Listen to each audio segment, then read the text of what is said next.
암투병 중 남편의 배신.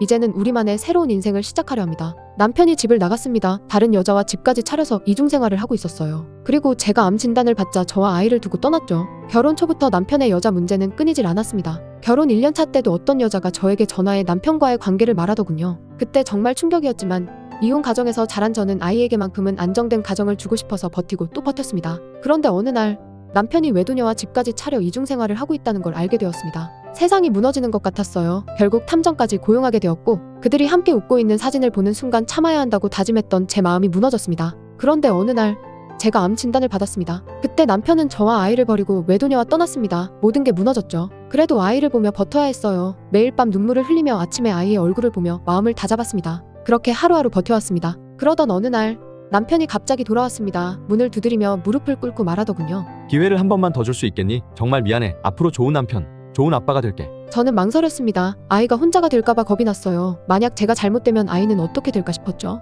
그래서 남편을 받아주기로 했습니다. 정말 다시 한번 믿어보기로 한 거예요. 아이를 위해서라면 뭐든 할 수 있으니까요. 남편은 돌아오고 나서 처음엔 잘해주었습니다. 아침 일찍 일어나 아이를 등원시키고 저를 위해 요리도 했어요. 잠시나마 그 사람이 변했을까 하는 기대를 가졌지만 여전히 의심이 사라지지 않았습니다. 그리고 결국 며칠 뒤 남편이 돌아온 진짜 이유를 알게 되었습니다. 남편은 외도녀와 제 보험금과 재산을 노리고 연기를 한 거였습니다. 제가 얼마 남지 않았다고 생각하고 돌아와 재산을 노린 것이었죠. 그 사실을 알게 된 순간 충격과 분노가 끌어올랐습니다. 제 암 진단마저 그들에게는 돈벌이의 수단이었던 겁니다. 그 순간 결심했습니다. 더 이상 참지 않기로, 더 이상 그 사람에게 휘둘리지 않기로 남편을 내쫓았습니다. 더 이상 나와 아이를 이용하지 마. 당신은 이제 우리 인생에서 완전히 사라져줘. 남편이 문턱에서 마지막으로 한 번 더 말을 걸었습니다. 정말 이렇게 끝내야겠어. 그래도 우리가 함께했던 시간들이 있는데. 저는 차갑게 대답했습니다. 함께했던 시간들? 그 시간들 속에 거짓과 배신밖에 없었잖아. 이제는 당신에게 속지 않아. 나와 아이에게 필요한 건 당신이 아니라 진정한 안정과 행복이야. 남편은 잠시 말을 잇지 못했습니다. 한숨을 쉬며 다시 말했어요. 그래,